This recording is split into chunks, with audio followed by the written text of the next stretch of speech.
Assalamualaikum warahmatullahi wabarakatuh. Salam sejahtera untuk semuanya. Adil Katalino Pacuramin Basaruga Pasengat Kajubata. Kali ini saya membuat video yang cukup mendadak, yaitu mengenai KKL 2.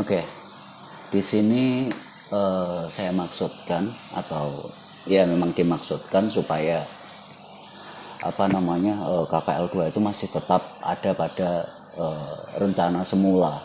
Rencana semula di sini dalam arti tetap berpedoman pada buku yang memang tersusunnya memang baru sekitar tahun 2017 baru tersusun menjadi sebuah buku. Tapi sebetulnya penyusunan ini sudah mulai dirintis dari 2014 pada saat itu, kalau tidak salah KKL 2 yang pertama kali itu dilakukan di Tayan, dan buku itu baru waktu itu belum berwujud buku, tapi hanya sekedar kuesioner saja yang memang kita adopsi dari sebagaimana data sekunder geografi yang kita sering gunakan adalah data dari BPS, dan itu dinyatakan sudah bagus sebagai data untuk mengumpulkan data sosial ekonomi dalam penelitian kuantitatif yang ada di masyarakat, atau metode penelitian survei yang memang sesungguhnya selalu dilakukan oleh Biro Pusat Statistik atau BPS.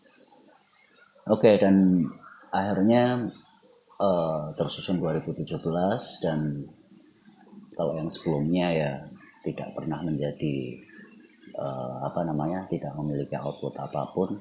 Tapi mulai yang pertama sekitar ketika buku itu sudah mulai tersusun, buku itu belum tersusun karena waktu itu pertama kali data itu memang bisa dikumpulkan dengan baik, karena apa yang dilakukan oleh mahasiswa sesuai dengan apa yang kami rencanakan waktu itu. Dan itu yang pertama kali menjadi outputnya adalah penelitian prodi.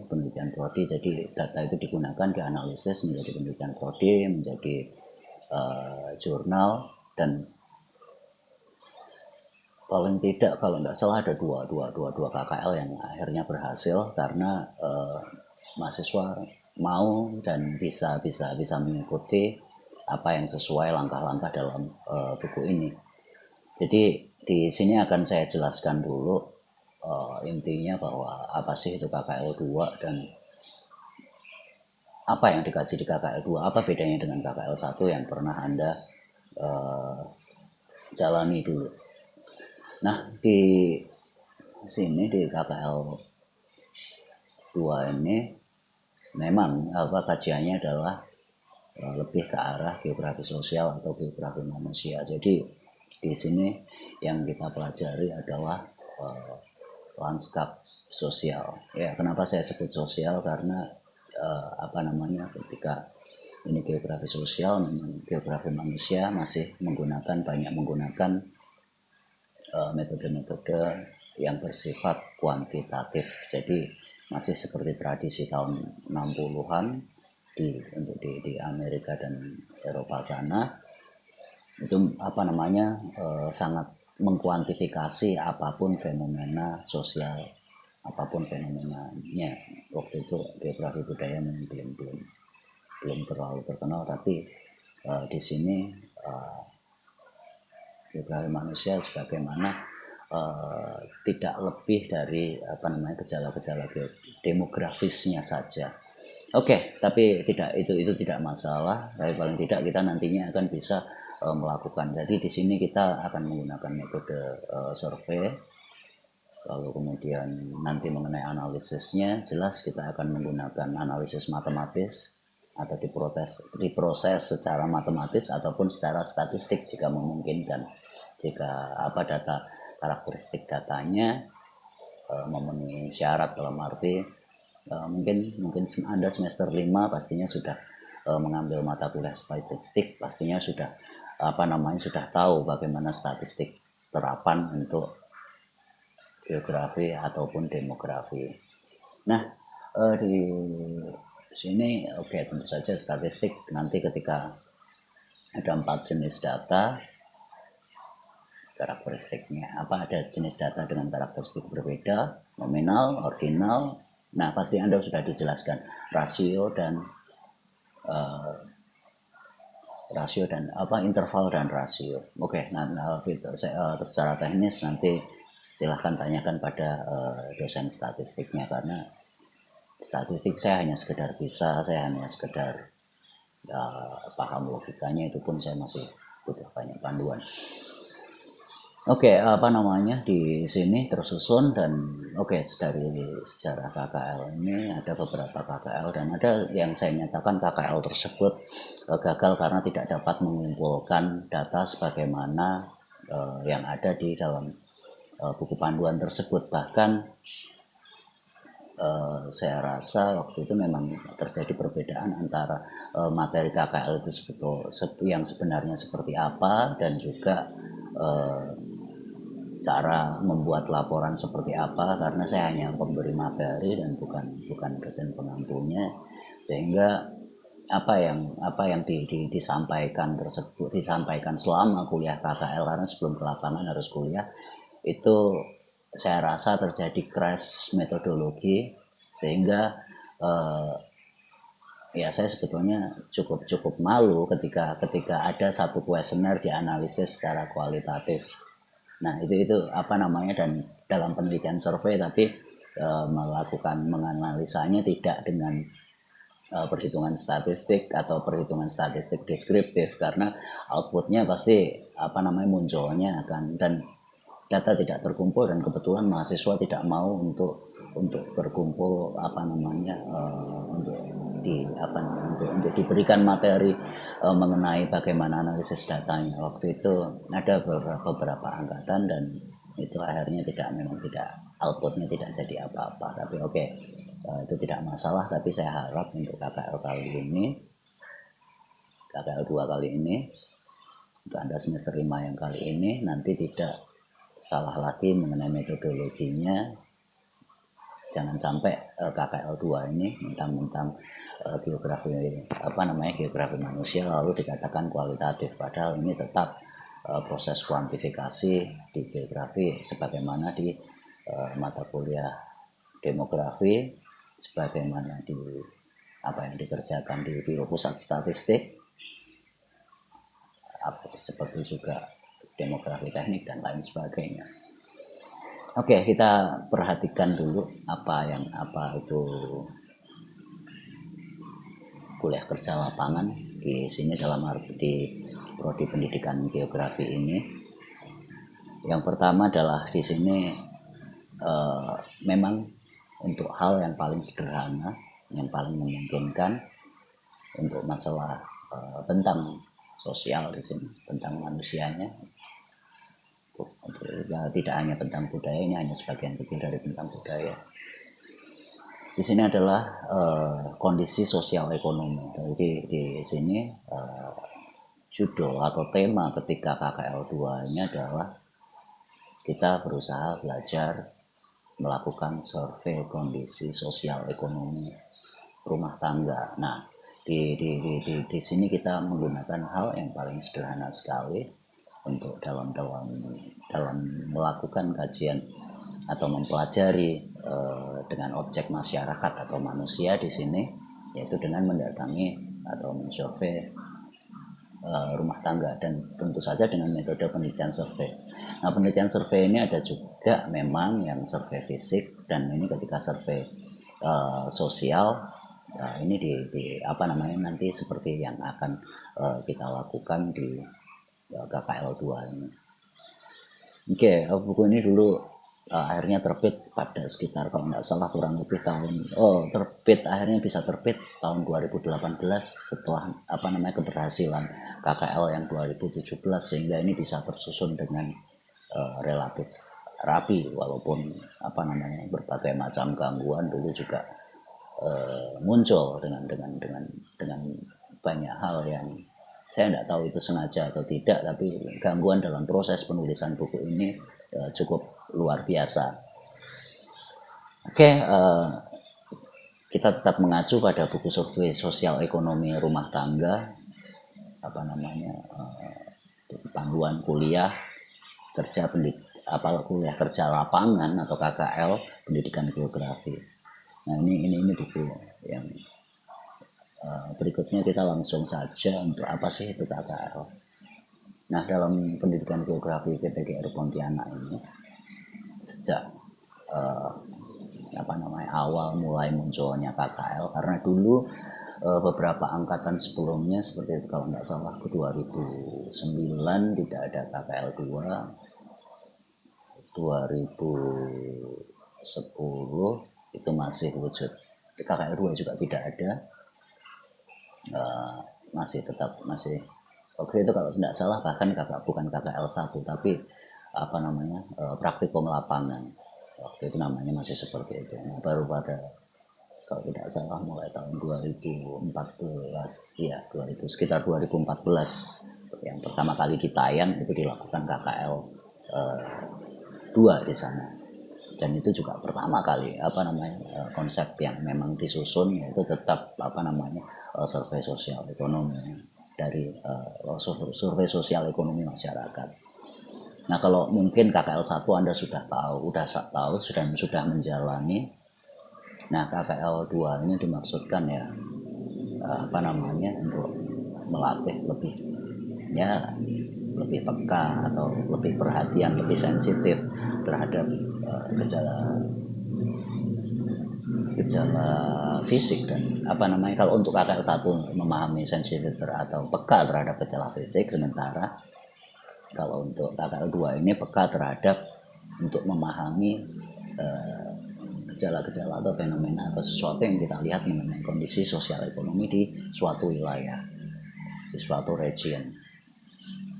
Lalu kemudian setiap gejala tersebut itu memiliki makna atau konsep-konsep khusus atau memiliki arti-arti khusus, memiliki sering kita katakan memiliki definisi-definisi yang khusus di sini, sehingga dapat bisa mengembangkan bagaimana bisa menjadi modal atau salah satu pengetahuan dalam ketika menjadi seorang pendidik, mungkin juga ilmu pengetahuan.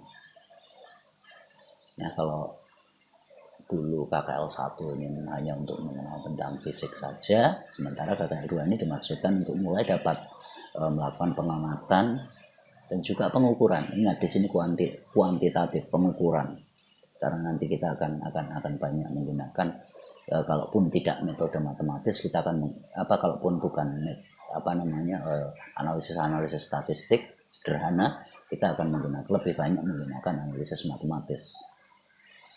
Oke, jadi kita amati, lalu kita usahakan kuantifikasi sehingga bisa kita ukur mengenai tentang sosial ekonomi dan mungkin sedikit menyentuh budaya, tapi tidak mungkin akan mendalam, karena di sini akan sangat banyak objeknya dan dalam terapan yang sesungguhnya dilakukan dalam wilayah yang luas. Tapi ini mungkin nanti saya kurang tahu apakah nanti mau skopnya atau lingkupnya ke kecamatan, desa atau apapun. Dan karena kondisi pandemi kali ini kemungkinan kita tidak bisa keluar kota, tapi seandainya memungkinkan sih tetap keluar kota, tapi seandainya tidak, kita akan di sekitar kota Pontianak saja. Jadi nanti tentang sosial ekonomi kita akan akan lakukan di sana. Oke, kemudian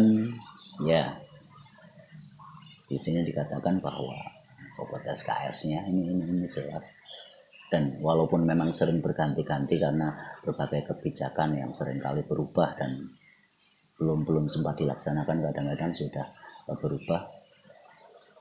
Di sini bobotnya 2 SKS. Lalu kemudian di sini integratif dari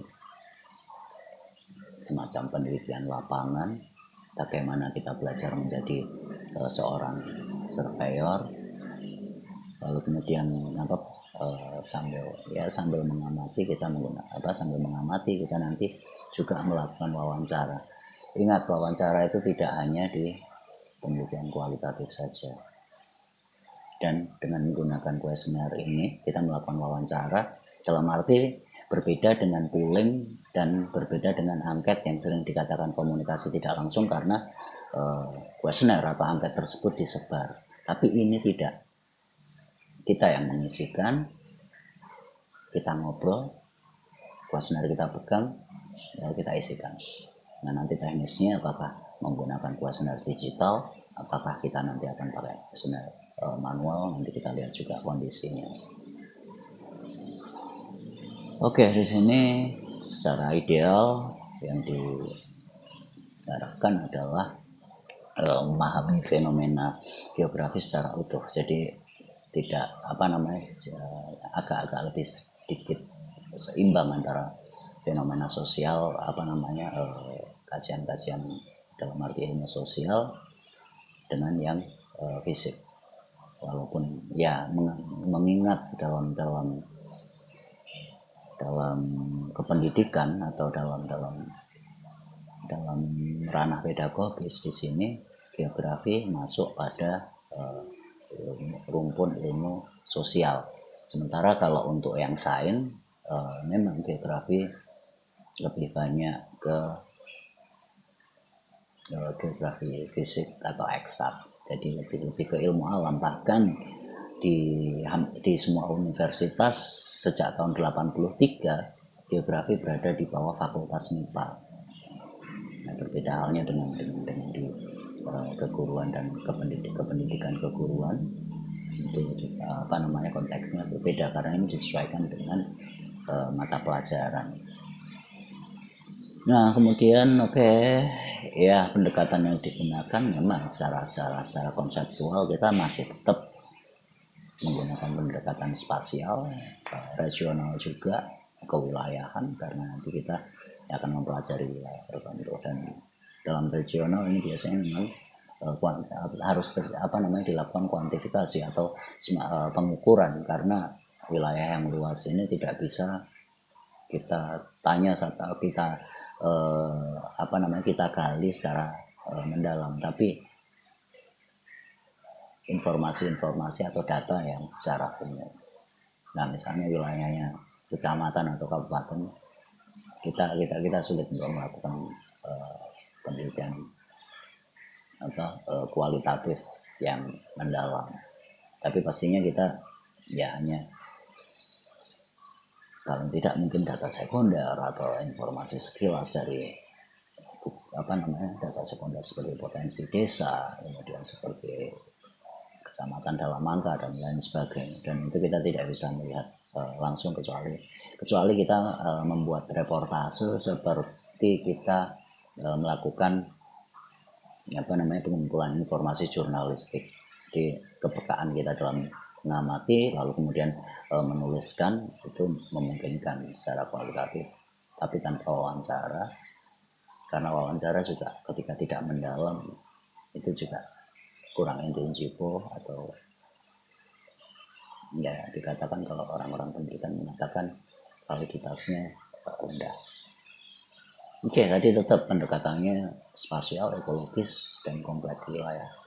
Ekologis mungkin yang dikatakan environmental, spasial keruangan, kompleks wilayah, atau regional. Begitu itu dasar pemikirannya. Jadi KKL bukan hanya sekedar sebuah acara yang disusun oleh sekelompok IO lalu kita berwisata dan lain sebagainya. Tapi jika memang KKL masih mau dianggap sebagai kajian ilmiah, kajian akademis, ya tentu saja apa yang dilakukan itu bukan menggunakan dasar, bukan tanpa dasar yang penting hura-hura atau berwisata pun sekarang ada yang edukatif. Tapi kalau misalnya ini tidak akan jadi apa-apa, Anda tidak mendapatkan apa-apa mengenai informasi geografis, ya sebetulnya sangat-sangat percuma Anda, ya kita semua Anda mengeluarkan biaya untuk melakukan hal ini.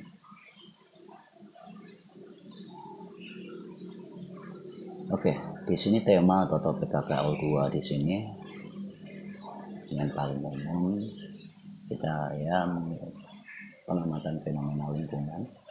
Kita melihat-lihat demografi sosial ekonomi, potensi wilayahnya.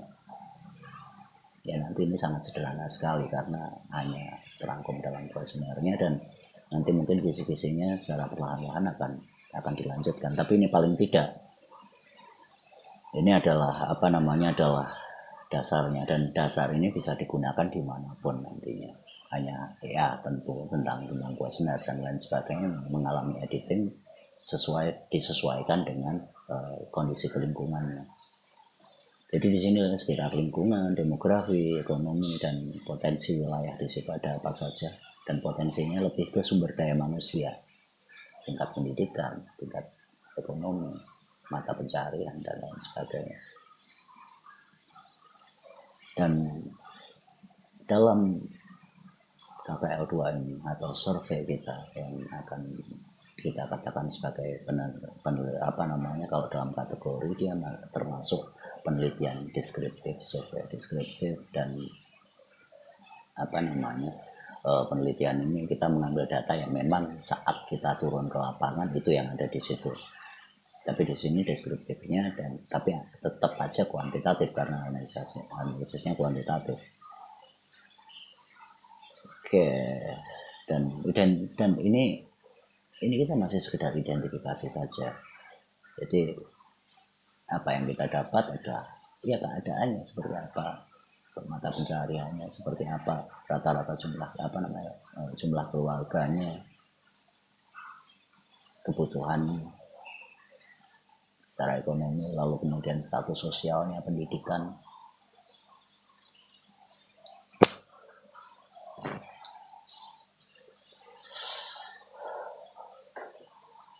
Ya ini juga sebetulnya wujud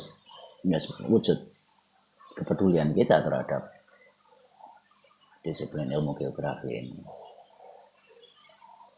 Oke. Mungkin memang saya agak panjang dan lama karena salah satu kegagalannya juga konsep ini kadang-kadang tidak dikuasai oleh, ya sudah diteliti pesannya konsepnya seperti apa, tapi ya jika tidak dibaca gimana bisa menjelaskannya, karena kalau memang baca tahu kok. Jadi analisisnya bukan analisis per kuesioner, tapi analisisnya total semua kuesioner, input data, keluarkan tabel frekuensi, tabulasi silang jika memungkinkan, keluarkan perhitungan statistik. Karena di sini ada banyak sekali variabel dan ada banyak sekali subvariabel. Nanti mungkin setelah pada saat pemberian materi per variabelnya, misalnya kita ngomong pengaruh pendapatan, kita tidak harus menggunakan variabel komposit. Nah nanti tentang jenis-jenis variabel bisa ditanyakan juga pada dosen metode penelitian yang untuk kuantitatifnya, karena di sana masih ada variabel bukan hanya dependen independen saja, ada variabel komposit, ada variabel antara, dan mungkin kalau kita mau detail ada juga variabel pengganggu dan lain sebagainya.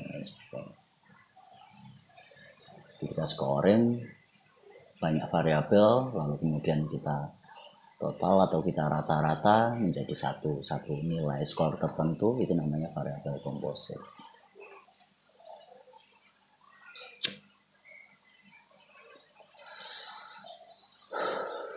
Oke.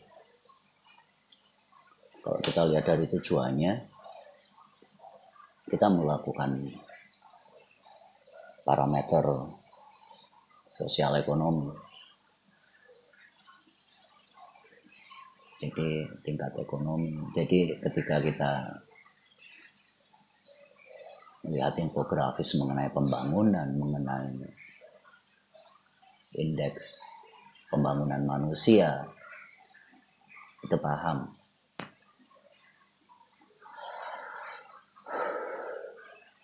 Ya cuma berdasarkan kata-kata hoax. Tapi kita lihat dulu, ya mungkin data ekonominya, data kondisi rumah tangga, lalu kemudian di sana ada tingkat-tingkat tertentu mulai dari dari awal kita melakukan wawancara untuk mengumpulkan kuesioner tadi, pengumpulan data.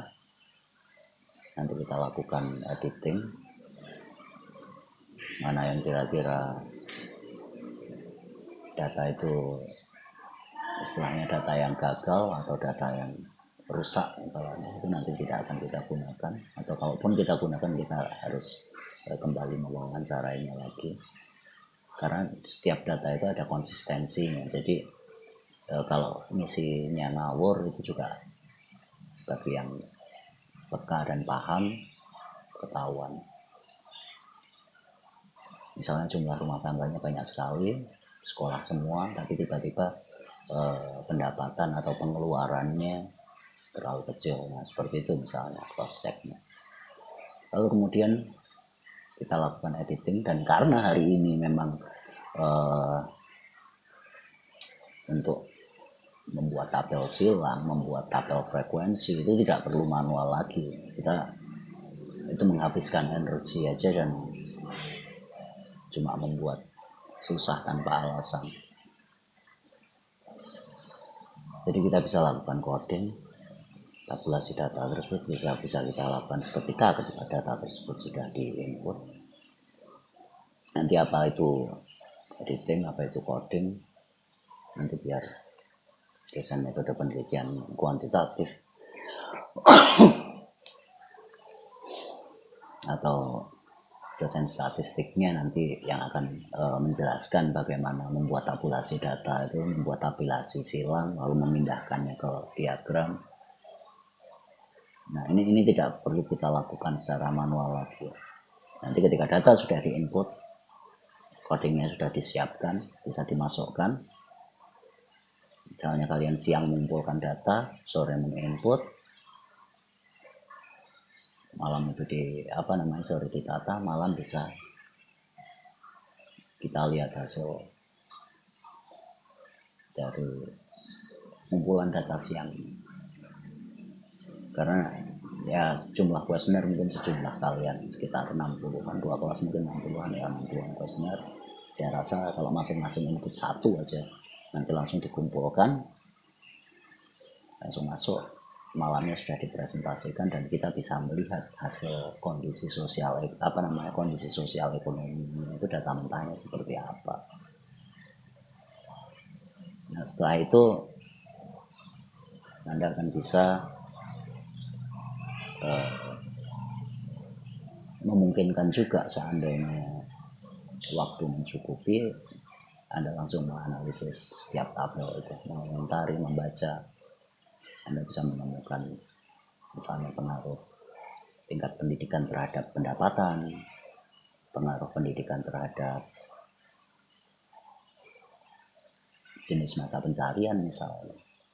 Itu kan di sana banyak sekali, dan biasanya pasti akan sisa, atau misalnya ada berapa varian, ada banyak varian hubungan yang bisa Anda analisis secara sederhana. Lalu hubungan jumlah keluarga terhadap pengeluaran itu bisa Anda hubungkan, dan langsung aja dengan aplikasi yang biasa kita gunakan. Namanya SPSS, Statistical Program for Social Science. Jadi memang program statistik untuk ilmu sosial. Jadi beda ketika itu yang digunakan oleh orang-orang MIPA, matematika, kimia, fisika, dan lain sebagainya. Jadi ini hanya statistik untuk ilmu sosial yang dulu kalau di geografi yaitu mulai tahun 50 sampai 60 itu mereka mengkuantifikasikan segala gejala yang ada di gejala antroposfer di kuantifikasi. Oke, setelah itu kemudian bisa dianalisis. Saya rasa sampai tujuan ini dulu, dan ketika nanti gimana akan membuat instrumennya, sebetulnya tinggal mengikuti panduan ini saja, sama kemudian membuat data mengikuti ini, karena BPS sebetulnya telah membuatkan, dan itu data yang banyak digunakan dalam terapan perencanaan pembangunan itu dari BPS tersebut, dan itu sudah disahkan, sudah divalidasi, kita tinggal menggunakannya saja. Dan kita tidak ada beban validasi lagi. Oke, tadi setelah tujuannya, mungkin nanti data yang kita kumpulkan seperti apa sih. Data yang kita kumpulkan secara langsung di sana adalah data sekunder, ya, yang dari kuesioner kalian yang dikumpulkan, yang akhirnya bisa disajikan dalam tabel frekuensi dan tabulasi silang, itu merupakan data primer kalian. Sementara kalau misalnya di desa Anda mendapatkan, bisa mengcopy atau memotret monografi desa, itu yang sering disebut data sekunder, data yang bukan kita kumpulkan secara langsung, tapi memang sudah tersedia di beberapa instansi atau beberapa kantor, seperti mulai kantor desa, kantor kecamatan, atau kantor-kantor lainnya seperti itu, data dari PLKB, data dari Posyandu yang memang sudah ada di sana, itu disebut data sekunder. Ya, ini tadi yang diperoleh dari wawancara. Nanti untuk silakan. Anda kemarin yang saya ketahui kemarin ada yang beberapa ingin mempersiapkan, tapi mungkin tidak jadi. Nah, itu terserah lah, nanti kalau memang mau niat, mau beneran, KPL-nya bukan cuma teknik doang, tapi sambil mempelajari geografi sosial, geografi manusia yang paling mudah, atau sebetulnya belajar demografi terapan, ya ada di sini. Itu yang memang kami pikirkan dulu, kami persiapkan dulu sejak tahun 2013, dan baru bisa tersusun kemarin 2017, lalu kemudian bukunya mendapatkan ISBN pada tahun 2018. Prosesnya tidak cepat.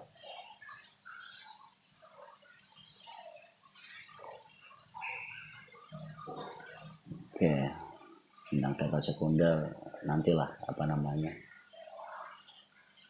ada dosen-dosen yang memang berkompeten di sini.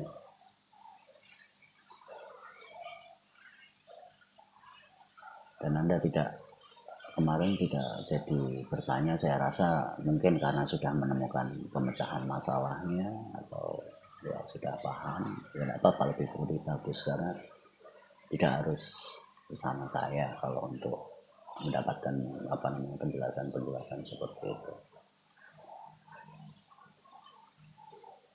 Nah, kalau misalnya Anda mau tanya dan belum mendapatkan penjelasannya, ada banyak buku, ada banyak website, tapi jangan sembarangan cuma ngambil dari blog.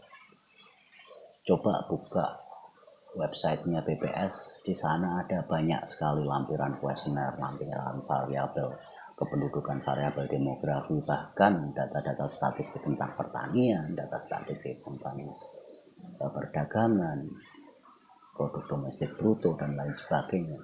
Ada. Ya, gampang aja, tinggal cari bps.go.id. itu bisa lebih dipercaya, jangan cuma sekedar blog, apalagi TikTok. Nah, saya menggunakan YouTube ini pun juga ya karena kondisi pandemi hari ini, dan sekaligus kemudian menjadi hobi saya saja. Oke. Nanti selanjutnya saya pun juga belum mendapatkan dari dosen pengampu mata kuliah KKL ini, atau mungkin dosen pengampu mata kuliah KKL ini mau menyusun atau merombak semuanya juga tidak masalah. Dan saya harapkan lebih baik dari sekedar panduan ini yang memang kami proses dari 2013 sampai akhirnya terbit dan digunakan di beberapa kali, sebagian gagal, sebagian berhasil, ada outputnya.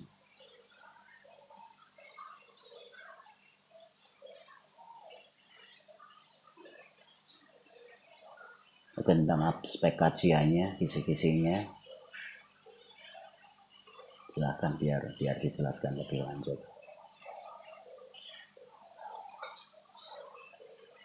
Mereka yang mengetahui geografi manusia, geografi sosial, pastinya paham dengan aspek ini dan bagaimana cara mengumpulkan datanya. Bahwa karakteristik aspek kajian sosial ekonomi dalam geografi di sini, kalau untuk wilayah yang cukup luas atau jumlahnya lebih dari unit analisisnya rumah tangga, nah biasanya dalam satu kampung. Dan kalau untuk misalnya tingkat RT sebetulnya tanggung sekali, bisa dengan sampel, bisa dengan kajian populasi atau semacam sensus. Oke, Anda baca lagi di kajian demografi atau buku-buku demografi. Oke, saya cukupkan sekian dan akan saya lanjutkan jika memang ada permintaan untuk melanjutkannya. Ya, cuma ingin menunjukkan bahwa kita sebetulnya memang mempunyai panduan, tapi setiap kali kita menunjukkan seperti tidak mendengar, seperti tidak, bahkan filenya sudah dikopikan sekalipun juga tidak dipahami dan tidak dibaca, sehingga ya hancur lebur. Apa tujuannya? Ya oke lah, tinggal seperti event yang dibentuk oleh organizer, yang penting hore-hore, rame-rame, naik bis bareng-bareng, foto-foto, upload di Instagram, Facebook, dan TikTok. Oke, saya cukupkan sekian. Assalamualaikum warahmatullahi wabarakatuh. Salam sejahtera. Akhir kata lima bajurami kasaruga, basenya bajurami. Salam sehat selalu.